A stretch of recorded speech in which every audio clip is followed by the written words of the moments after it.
Hey, it's David Sherry. I help $1 million founders align their business vision with their lifestyle.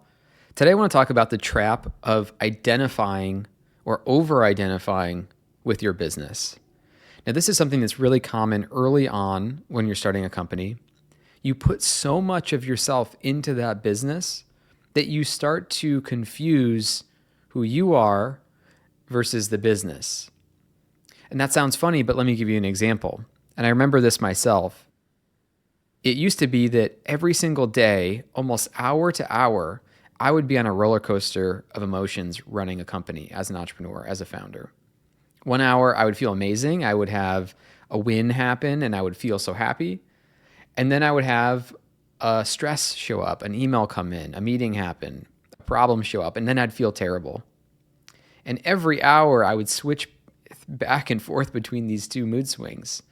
And eventually, over time, as I worked through it in the way that I'm going to talk about today, I was able to balance that out and feel better week to week, month to month, and almost just having a better experience in general in working on companies, having more fun and less stress than I did when I was overly attached to my business. If you see yourself as the business, if you see the results that you create as your self-worth, you're always going to be tied to that hour-to-hour, day-to-day scoreboard that you're imagining in your mind.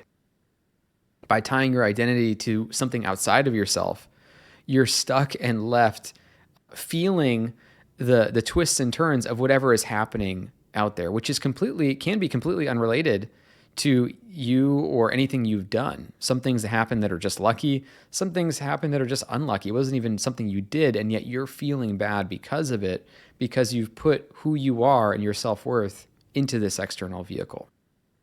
So the first thing that I tell founders is we need to separate who you are from what you do. We need to separate who you are from your business. And if we think about this just logically, you're not your company.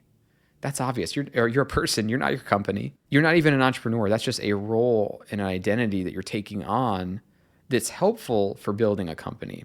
But you can build a company and not believe you're an entrepreneur, and that's totally fine. That's because that is a role you're playing. By separating yourself from your business, you start to remember, I existed before I ever started a company. So what was I then? And I'm going to exist after this company is sold, is wound down, is acquired by another company, whatever that might be, you're still going to exist. So what happens when, even if you have success, you've put so much of your self-worth into this company, and then it gets sold, well, then who am I? Who am I without this company? Who am I without this role? We don't want that to happen. We want to first start to decentralize your identity. And what you can do is start to look at, what are all the roles that I play? I'm not just an entrepreneur. I'm a community member. I'm a friend. I'm a brother or sister, wife, husband. I'm somebody who participates in my weekly pottery class. When we start to see value in all of the roles we play and feel that we have value outside of any one individual role, that is going to keep us from having this fragility of having all of our self-worth in one business, in one entity. So a great thing you can start doing is start seeing the value in participating in other roles in your life. When I talk with entrepreneurs, it's not just about their business. It's, what are you doing with your family this week?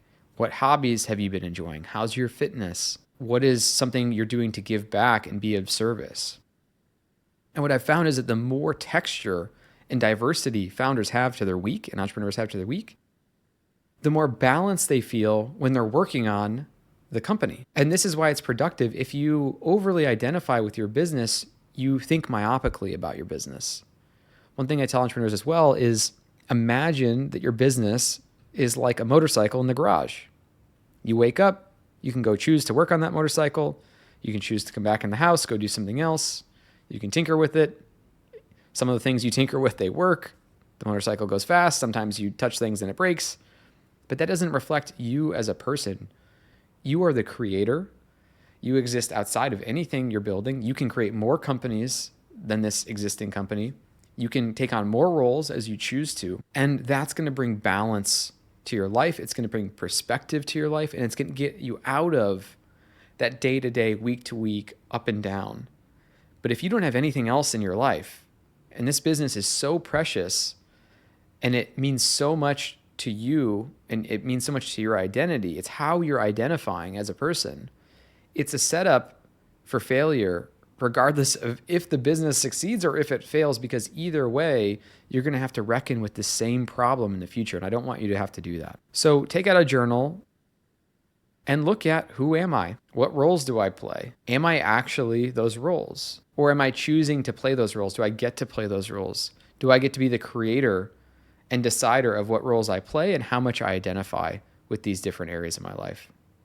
So I hope this prompt helps you think about this for yourself.